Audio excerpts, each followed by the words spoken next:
Yeah, I think the U.S. is really trying to paint this in a way where it's always Huawei's fault somehow, because they're number two in the world. Of course, it kind of all leads back to that, and Apple stocks is continuing to fall, and Huawei's not doing anything wrong. If they are spying on you, what's the Chinese government gonna do to you? It's this simple.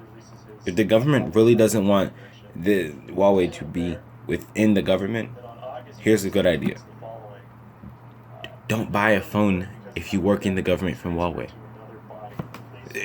That's like saying, well, chalk killed her because she swallowed some and ate it. So I'm gonna ban all the chalk in the entire world, okay? Because I'm entitled to do that. What? It's chalk. Just don't eat it then. People, then it's not that difficult. There's no need to ban the whole thing. $500 was put into this. If my phone stops working, no one's held accountable. I just lost my phone. Can I sue the government for this? Probably not. If $550, they'll probably like, what? Like it's a big deal. Buddy, it's China. So what? If you're having a war with China, don't bring me into this. See, this is where a war goes wrong. If anybody should be killed in the war, it should be the governments first. Who said have? I didn't. Did I ever say I love the U.S. after slavery? Now you're gonna stop my phone from working? How many things you gonna hit me with, huh? Like, this is just wrong. And then people really, like, no one's gonna buy an Apple product because you basically put Huawei out of business. I bet that's the contingency plan. Haha, we put Huawei out of business even if no one buys Apple anymore. It's just wrong, okay? Claiming that they're spying, buddy. Last time I heard of the U.S. spying on somebody, 10,000 people were killed. Am I lying? Not at all. Because the story goes, Iran wanted to take their oil, use it. Okay, cool. You're using the oil that you have in your country. The U.S. says, our companies are in your country, so we own your country at this point. We own everything you do. You only get like 5% cut, but we own like 95%. And it's really stupid. Then they get killed.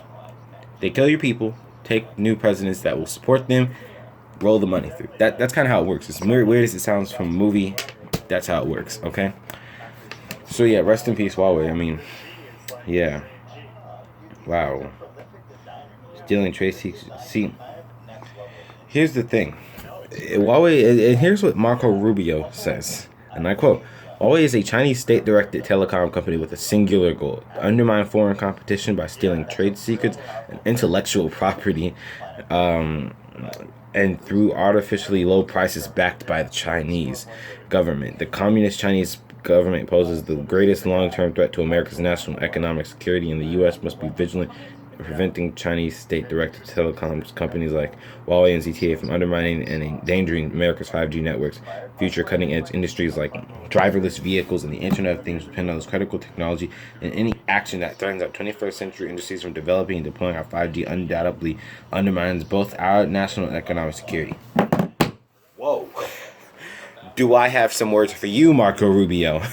Oh, you thought you were just gonna let that slide? No.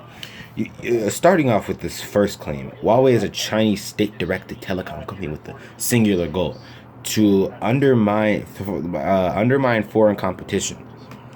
Isn't that every phone company? Samsung's out of Korea. Do you think they care about Apple? They're trying to beat Apple. That's what it is. It's a competition. Well, Kyle's trying to win the competition by getting new shoes. And by doing that, he's one of the worst people on the team. That doesn't make any sense. I bought shoes. So what? I'm undermined. That's the whole point for me, to undermine your competition. Huawei wants me to buy their phone instead of Samsung getting my cell. Okay? They want me to get a Huawei. Funny thing is, I'm recording this on a Samsung. That's how business works. You're explaining American capitalism. There's nothing new about that. You just said they're doing exactly what we're doing. Scramble, hide, like calm down. Okay, that's how business works, buddy. By selling trade secrets and intellectual property. See, okay, that's an iffy subject. Who cares? It's a business. Oh, they stole this secret. Oh, they stole that. Who cares? I mean, money's still gonna get tossed around. You're still gonna make money. Who gives a freak about who steals trade secrets? I mean, who cares? All the stuff goes hand in hand anyway. You'll find out sometime later. Then and then intellectual property, and then through artificially low prices, like low. This one only cost $1 to make. Buddy, have you seen how much the phones cost? You probably looked on eBay once. The Honor from like 2012? Oh my goodness, that's only a couple $100. They're backed by the Chinese government. Like, buddy, you went there to see one phone, not all of them. The newest Huawei phones are at least close to $1,000. Artificially low? No. The only reason why he's saying that is because it's not an iPhone. Okay, let's put the whole iPhone versus Android thing behind it. It's just simple fact. It's not artificially low. For a phone the same price as your X, I get 3 cameras, one with 24 megapixels on the front, facial recognition, OLED display. Come on, really? I get basically your iPhone and then some more for less. It's not that hard. Apple's only raising the prices because no one's buying their stuff. It's simple fact, okay? And then you get better battery. The list goes on, okay? And we're banning them for this, for having good products. That's like saying, well, Microsoft, you make really good computers. We're going to have to send you to jail now. For what? They made a good computer. Deal with it. You use them, right? And my question is, if this has been a real security issue, Huawei's been around since way back when, okay? They were here 2012, whenever, making phones. And they've always been selling telecommunications. And the U.S. did way more spying than they probably did now. And it got out, like, really easily. But then they didn't come at Huawei for any of that. Like, they've been setting this stuff up in everyone's country for years. Years and years and years. Probably even before I was born. Oh, but now they're making good phones. They're really on a roll. They're number 2 in the world. They overtook Apple. We can't let that happen because we only got one company, and America's kind of bad at like doing everything, including soccer. So yeah, and it's not, and the where they got the fact that it's state-run companies is due to the fact of like the connections the founder has for this company. Now, mind you, the founder of Huawei doesn't even want his daughters to run it because they're not qualified enough for it, and that's their father. Okay, China's used to be full of a bunch of dynasties. This man could have had a dynasty type company. That didn't happen. He didn't let his daughters run the company. Okay, and most of the company is owned by the employee. If I was an employee, I own a share of that company or something like that. It's hard to explain, but you can't just say, oh, he's connected to them. I smell communism in that phone. And going even further back, communism, we were all fine until we started a fight with Russia. We said, who's going to take them? It was not only our fault. Russia also played a big role in this. The communism and capitalism, they're both, one is good in its essence, but it's not. Same for the other one, okay? They're not good at almost at all. They get you here though, and since one country didn't want to leave land, and one wanted to take over the whole land because they didn't have enough. I mean, Russia's literally the biggest country in the world. They didn't have enough land. What are you trying to conquer more for? It's hard to get into how Russia acts. It's kind of dumb. If you chill out, you'd actually have the good version of communism, but you apparently don't want that. And we've started a war. Now we just hate them, and we've been trying to contain them ever since 1960s, early 1900s. Yeah. Welcome to Vietnam War. Anyway, we go now to American laziness. Endangering the 5G network. Now, why would they do that? First off, there's 2 claims I have at least. Why would they endanger it if they're the ones who have to sell you the equipment? Like, why would I? If I'm trying to make a quick scheme on you, like sell something, get rich quick, I'm at least gonna make it believable, at least good, at least work. Like, they're not just gonna make a telecommunications equipment and be like, oops, it burnt. Like, that's not how it goes. You think they sold this to countries for years, and now this 5G, it's all dangerous? Second off, 5G is based off of a military weapon, believe it or not. It basically makes your whole inside feel like it's in Dante's Inferno. They point the satellite at you, snap. You felt that here and through your spine. It hurts. It's a non-lethal weapon. It's a high dose of energy and it hurts and burns. But now they're gonna put that in where your phone can use it. And over prolonged use, I don't see this as a good thing. We already know 5G could be dangerous. So what? The science proves whatever. Science isn't always right. And this is just one big gamble. They won't tell you that, but that's the strategy. And then here's the cutting edge industries we have: driverless cars. Some car companies right now, as of the moment, are holding back. Most likely, like you know, your car by now should be done, but they want to keep making business, so none of their cars are actually going to be good. They're all broken. They all have features no one uses, and they're dumb. They're just stupid. Let's make them driverless, because that makes sense. Even though half the cars we have now are overly priced for stuff you're not going to use, and it's not worth it. Might as well just use a bike. Who cares? 5G in the end is not worth it. The only thing it does is get you faster download speeds. It's closer to a megabit. Why don't you just put normal Wi-Fi out in the streets? Problem solved. There's Wi-Fi's that people pay for $80. That's straight up. That is literally almost 1 megabit. Don't use 5G. Use that. Done. But yeah. That's wow. 21st century industries from developing and deploying. And why would Huawei do that though? They make money off of that.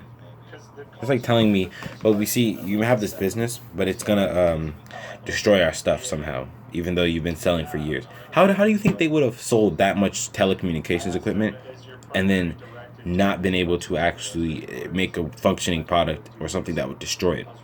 Really? I really like to know what he means by this.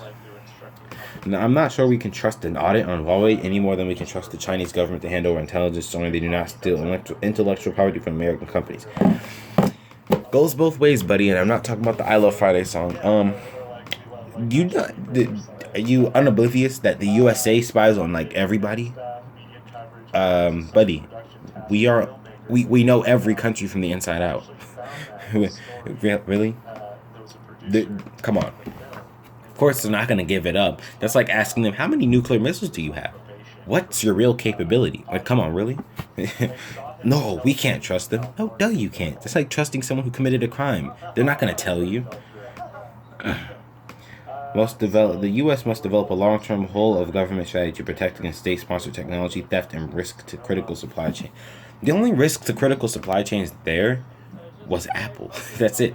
Why don't you have all this technology, just either make your own for government technology, so only that one signal would work for when you're in the government, make it almost unhackable. You do the works. It shouldn't be that hard, considering the fact that you that you're the government. Just plain and simple. Or just don't communicate over radio. Whatever. We also must recognize the continued threat posed by the Chinese government's assault on U.S. intellectual property, U.S. business, and our government networks and information has the full backing of the Chinese Communist Party. I don't care about the communism part. I do, but I don't. Buddy, you brought politics, and now you took the $550 phone I had and destroyed it. Like, don't buy the phones. It's plain and simple. Just let me have my phone. You don't buy it, and we're all good. But the government, being the government it is, will F over anybody they want to. So, yeah. Is Huawei a security threat? There is no hard evidence, and this is by Qing Wang, professor of marketing and innovation, University of Warwick. My mouth. Pause. Is Huawei a security threat? Question mark. No, there is no hard evidence to support this notion, and some of the reasons put forward for this notion are weak. Wow. For example, the background of the chairman of Huawei, founder Mr. Ring Zhengfei, once served as the People's Liberation Army. As we know, serving the army was one way of getting out of poverty for people in the countryside, which is where Mr. Ren is from. His time in the army was a short one. He was not in an important position. But wait, he has connections to people still there. Whether that's right now, it's neither here or there. Who cares? He has friends. Good for him. I mean, even this person is telling you it's not true. It's plain and simple. But here's the U.S.'s speech that they said about information during our war on terror. There's known knowns. There are known unknowns. There are unknown unknowns. There are unknown knowns. The lack of evidence does not mean no evidence at all. Learn that in history class, and that's the U.S.'s ideology probably going into this as well. In terms of the background of the company, unlike state-owned enterprises such as China Mobile, I didn't hear about that. China Railway Corporation. Huawei is a private enterprise like Alibaba, Tencent, and Air. Hey, that's like the refrigerator joint that emerged from the economic reform in China in the 1980s. These enterprises would have never existed, let alone grow, if there was no economic reform and moved from planned economy to market economy. State-owned enterprises operate differently from private enterprises. The CEO of state-owned enterprises are government officials and directly appointed by the government. Yeah, the U.S. is pulling a veil over our eyes, as they always do. They'll tell you this, make it a big headline. No one's going to think past it. This is how it actually works. They're telling you right here. Business, human marketing, inside same business practice. I mean, it's just explaining business practices. Wow. Senator Mark Warner, Democrat, Virginia. There's no ample evidence to suggest that no major Chinese company is independent of the Chinese government and Communist Party, and Huawei, which China's government and military tout as a national champion, is no exception. Wait, hold on. I just realized China forces you. It forces your speech. There's no free speech in China. Okay, so just because they say they're part of communism doesn't mean they really are. They just gotta say it is. I mean, it's like the crime rate. They could tell you, hey, crime is great. Never happens. It happens, but they're forced to tell you what really happens and what's not. Of course, Huawei is not being told, but they're probably forced to say, hey, communism, great. I mean, they're probably getting the better end of it because they're so rich, but still. What do they mean critical supply chains and national security? The national security threats are like the KKK and people like that, but we didn't fix them. And this is not about finding backdoors in current Huawei products. That's a fool's errand. Software reviews of existing Huawei products are not sufficient to preclude the possibility of a vendor pushing malicious update that enables surveillance in the future. Any supposedly safe Chinese product is one firmware update away from being an insecure Chinese product. Sabotage can be really subtle. There's an entire contest around how you can sabotage almost undetectable underheaded C content. I mean, yeah, that's how it goes. Like that saying, I conspire to commit crime. It's always possible. My mom could be a terrorist. Who knows? She got a bomb rigged the whole house. We don't know. In all, these claims are disrupting my life. They're disrupting other users' lives, and they're just stupid. This all goes back to how the U.S. really works. I wanted to touch on this, and I will touch on this topic a little later on. But for real. At this point, Apple ban, whatever. Let's just not get products that the U.S. wants to get. You do you, and you stay who you are. I'll be back on this because I don't F around with my stuff getting broken. So yeah, I'm out.